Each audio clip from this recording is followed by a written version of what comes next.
ہاں بہت قریب. اچھا لکھا تھی کس نے؟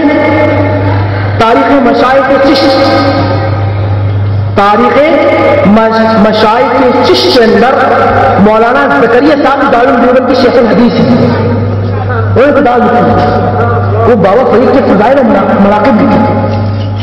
میرے پاس کتاب موجود ہے، کسی کو اعتراض ہو دکھا سکتا ہے. اور میں یہاں جدی باتیں کر رہا ہوں، یقین مانی کوئی لڑوانے جھگڑنے بات نہیں کر رہا ہوں. میں نے قرآن کی آیت پڑھ رہا ہوں، ترجمہ کر رہا ہوں. آپ کو اعتراض آ جائے گھر میں جا کے ترجمہ پڑھ لیجیے. ٹھیک ہے. اب وہ لکھتے ہیں، کیا لکھتے ہیں؟ مولانا زکریا صاحب نے بابا صاحب کا ایک واقعہ نقل کیا ہے. کہا کہ میرے شیخ وضو فرما رہے ہیں، ایک داڑھی مبارک کا بال نیچے گرتا ہے اور خواجہ نظام الدین اولیاء اس کو سنبھال کے رکھ لیتے ہیں. بابا فرید گنج شکر کا ایک داڑھی کا منہ مبارک گرتا ہے اور خواجہ خواجگان سلطان الہند، سلطان المشائخ، سلطان الاولیاء بابا نظام الدین اولیاء علیہ الرحمہ اس کو سنبھال کے رکھتے ہیں. کہتے ہیں کہ جب بھی میرے پاس کوئی بیمار آتا ہے اور کہتے ہیں دعا کرو تو میں اپنے بابا صاحب کا شیخ کا ایک بال نکالتا ہوں، پانی میں گھول کے پلاتا ہوں. خدا کی قسم پینے کے بعد ایسا لگتا ہے کہ مریض کو کبھی مرض ہوا ہی نہ تھا. مریض کو کبھی مرض ہوا ہی نہ تھا.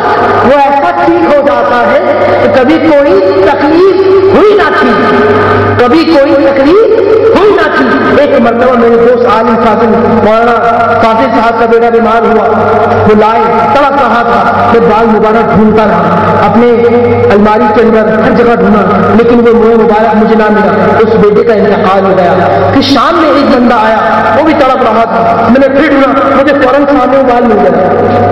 پھر میں نے سمجھ لیا اے رب تعالیٰ تو کتنا رفیق ہے کہ جب بھی کوئی بات آتی ہے تو اپنے اوپر لے لیتا ہے. وہ مبارک آتا، اس کا انتقال ہو جاتا تو مسئلہ کچھ اور ہوتا. مگر تیرا کرم اتنا ہے کہ جس کا انتقال تقدیر میں لکھ دیا جاتا ہے وہ مبارک وہاں سے دور ہو جاتا ہے. اس کو شفا ملنی ہوتی ہے وہ مبارک ہو جاتا ہے. یہ مولانا شیخ الحدیث زکریا صاحب نے تاریخ مشائخ چشت کے اندر واقعہ نقل کیا ہے. حضرت نے تاکید کر دی، دیکھیں نا فوراً گواہی آ گئی اللہ کا کرم ہے. ایک دو واقعہ غور کر دیے جائیں. فراز بھائی فرما رہے تھے کہ نور بھائی ہمارے یہاں محفل سما بھی ہوتی. اب لوگ بڑا انکار کرتے ہیں، لیکن اس محفل سما کا ہم بھی انکار کرتے ہیں کہ جہاں ناچ گانا مقصود ہو، بے روش لوگ مقصود ہوں، زن اور مرد ایک ساتھ ہو، ہم بھی اس کا انکار کرتے ہیں. مولانا زکریا صاحب نے محفل سما کے جواب میں اسی کتاب میں کافی دلائل لکھی اور کہنے لگے کہ ہمارے شیخ خانوی صاحب نے حق السما کے نام کی پوری محفل سما کی تائید میں کتاب لکھی ہے.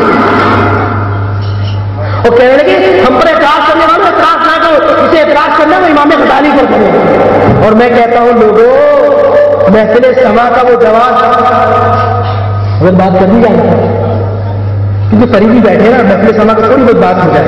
دیکھو بھائی ہم اس سما کا انکار کریں گے جہاں مرد ہو، عورت ہو، ساتھ ہو، جہاں جاہل لوگ بیٹھے ہوں، جہاں بے فضول کی شاعری ہو رہی ہو، اللہ کی طرف مقصود نہ ہو بلکہ عورتوں کی طرف مقصود ہو، غزل ہو یا دوسری واحد نقل قسم کی شاعری ہو رہی ہو تو ہم اس کا انکار کرتے ہیں. علماء اہل سنت اور خاص طور پہ سلسلہ چشتیہ کے اندر میرے شیخ خواجہ خواجگان والی ہندوستان عطائے رسول نائب رسول فی الہند خواجہ معین الدین حسن سنجری علیہ الرحمٰن نے اس سے بڑی تائید کی ہے اور آپ نے جو شرائط لکھی ہیں وہ عین حدیث قرآن و سنت کے مطابق ہے. لوگ کہتے ہیں کہ بابا لوگ پڑھے لکھے نہیں ہوتے. لوگ کہتے ہیں کہ بابا لوگ پڑھے لکھے نہیں ہوتے، بے وقوف ہو، تمہاری عقل محدود ہے. بچہ کمرے تک گھومتا ہے تو سمجھتا ہے دنیا یہی ہے نا. ایسا بچہ کمرے تک گھومتا ہے تو کہتا ہے دنیا یہی ہے.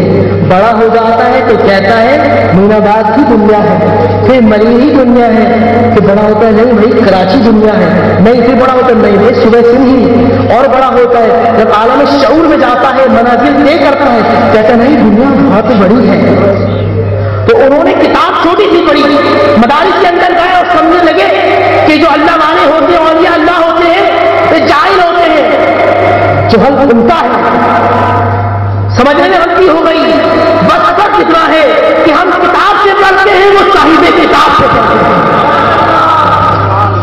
ہم استادوں سے پڑھتے ہیں, وہ استادوں کے استاد سے پڑھتے ہیں. اللہ والوں کی بات ہوتی ہے جو ہماری عقل سے ماورا ہے. اب ایک چھوٹی سی مثال ہے, یہاں بچہ بھی سمجھ جائے گا, اتنی آسان مثال دے رہا ہوں. ایک انسان کو دیکھنے کی اتنی طاقت ہے کہ کروڑوں میل دور سورج کو بھی دیکھ لیتا ہے. انسان کے نور کی اتنی طاقت, ان کی موجود روشنی آپ کو کس کو کہتے ہیں؟ نور. روشنی کو کیا کہتے ہیں بیٹا؟ یہ میرا نام یاد رکھنا. روشنی کہتے ہیں نور. ایک انسان کی نور کی اتنی طاقت کہ وہ جیسا بھی دوربین لگانے والا ہو اپنے نور سے سورج کو دیکھ لیتا ہے. یہ انسان کے نور کی طاقت کہ جو زمین پر بیٹھ کے سورج کو بھی دور سورج کو دیکھ لیتا ہے. تو ہونا کرتے ہم نے جو نور مصطفیٰ ہے مدینے میں بیٹھ کے کائنات کو دیکھ لیتا ہے. اور پھر حدیث میں آتا ہے کہ جب بندہ نفل کے ذریعے قرب حاصل کرتا ہے, جب وہ قرب حاصل کرتا رہتا ہے, ایک مقام ایسا آتا ہے کہ ہم اس کی آنکھ بن جاتے ہیں, ہم اس کی زبان بن جاتے ہیں, ہم اس کے ہاتھ بن جاتے ہیں, ہم اس کے پیر بن جاتے ہیں. تو بابا کئی اس مقام سے گزر چکے ہیں, پاک بدن میں دیکھ کر اس محفل کو دیکھ رہے ہیں کہ کون کون آ رہا ہے اور کس کس کو آج پڑے گی لنگر میں. تو آپ خوش نصیب ہوئے, آپ خوش نصیب ہوئے کہ اللہ نے آپ کو آج قریبی لنگر بھی سنایا. اللہ سے دعا ہے کہ اللہ تعالی ہم سب اولیاء اللہ کے نقش قدم پہ چلنے کی توفیق عطا فرمائے. اللہ تعالی ہمیں اللہ والوں سے اپنا تعلق جوڑنے کی توفیق عطا فرمائے. اللہ تعالی ہمیں ایسی محافل میں آنے کی توفیق عطا فرمائے. اللہ تعالی ہمیں اللہ والوں سے قلبی تعلق جوڑنا سکھائے. بابا تمہاری اگر ان سے بن گئی نا تو قیامت تک نہیں جیتے. پھر وہ شیر لو کہ جب ہم جیسے لوگ قیامت میں آئیں گے, مزہ تک ہے سرکار محشر میں دے دے, وہ دیکھو ہمارے آ رہے ہیں. اگر جوڑو گے نا اللہ والوں سے تو پھر سرکار بھی کہیں گے کہ وہ دیکھو ہمارا آ رہا ہے, وہ دیکھو ہمارا آ رہا ہے. بابا فرید بھی ساتھ ہوں گے, عمر غوث پاک بھی ساتھ ہوں گے, عمر فاروق بھی ساتھ ہوں گے, علی بھی ساتھ ہوں گے, امام حسین بھی ساتھ ہوں گے. ہر کا پیر ہر کے ساتھ ہوگا. قبر پہنچ کے سرکار کی بارگاہ میں لے کے جاؤ گا, حضور ہمارا ہے, حضور ہمارا ہے, حضور ہمارا ہے. اور حضور یہودی کا رسول کا فرزندہ آج طرف آپ کو اتنا دے گا کہ آپ راضی ہو جائیں گے, حضور لے لے کے جنت میں لے کے جائیں گے. اللہ سے دعا ہے کہ اللہ تعالی ہمیں ایسے خواجگان کی محفل میں آنے کی توفیق عطا فرمائے.